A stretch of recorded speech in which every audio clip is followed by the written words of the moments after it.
Hello my dear friends, today we are going to discuss certain topics in solar and wind energy system, particularly the electrical systems which have been used and also how we'll be designing a windmill. Okay, we'll be seeing own problem in windmill design also. So electrical generator. So this is actually the variable speed machines are most common used for generating the power using an AC or DC, whatever system it is.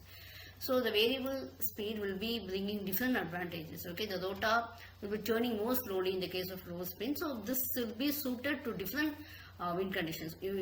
So what happens if your wind flow is very low? Okay, then means that noise will be high, isn't it? So if your rotor is also turning more slowly, means your noise level will be kept down. Okay, and it will be reducing the loadings on rotor, and the power conversion system will be able to deliver the current at any specified power factor. So that will be the electrical generator system regarding your windmill.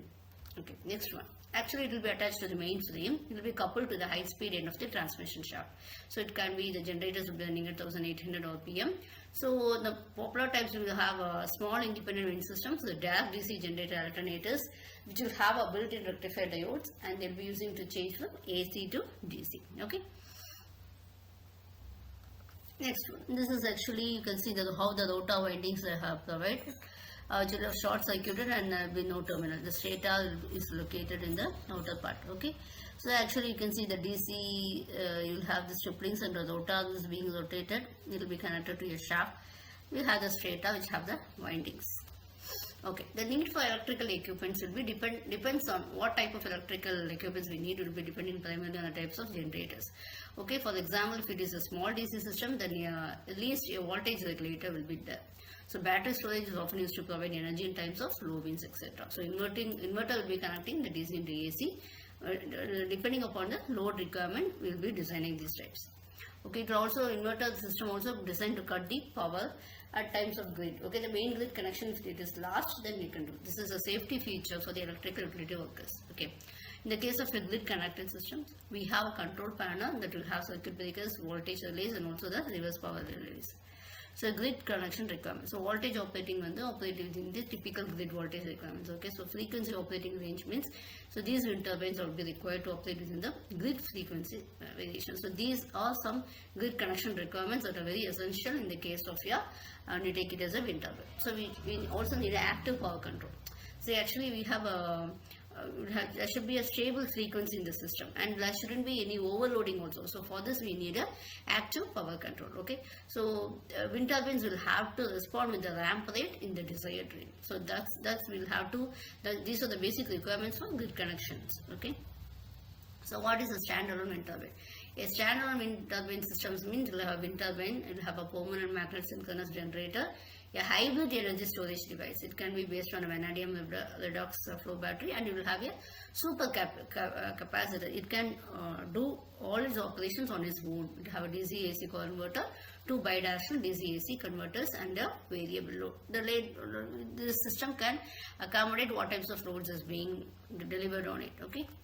And transmission lines, actually normally the transmission lines will have actually three phases. Okay, HV or single phase, and you'll have actually high voltage direct current technologies. Normally nowadays we are using this only. Okay, because we have to transmit the power to hundreds of kilometers. So what design considerations you will have to take? This is another one. So what are the design considerations? So this design is, it should be small in size, it should be suitable for roof mounting, no risk for neighborhood. That's very essential. The efficiency should be good, insensitive to turbulence, and it should be suitable for mass production. So these, based on this, you'll have to design your wind turbine. Small problem we can see. So wind speed is given, the rate of pumping water is given, the lift of 6.5 meter. So water pump efficiency they have given, efficiency of rotor to pump is given, coefficient of performance, tip speed ratio, air density, and water density. So we have to determine the rotor radius and angular velocity.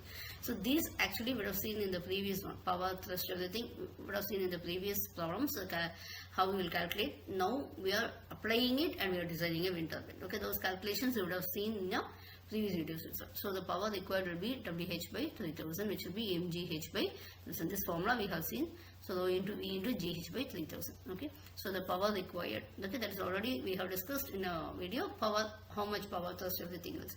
So from that I am substituting the values of, a revolt for density is 1000 for water, so I am getting 123.86.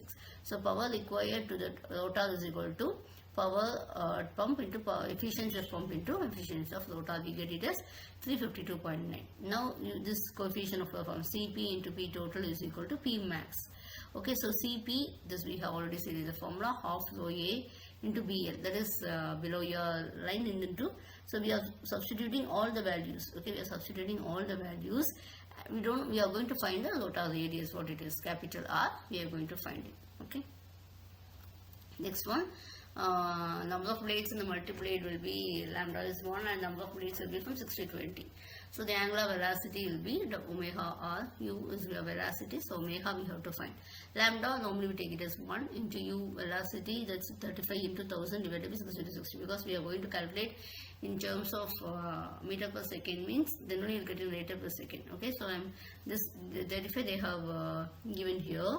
Okay, from that 1000 density they have given, isn't it? The wind speed is kilometer per hour. That what I am converting in terms of meter per second. So I am doing it, and again I am getting in terms of omega. It will be in terms of radians per second. We know omega is equal to 2 pi n by 60. So n is equal to 60 into omega by 2 pi. So I am getting the n as 112.7 RPM.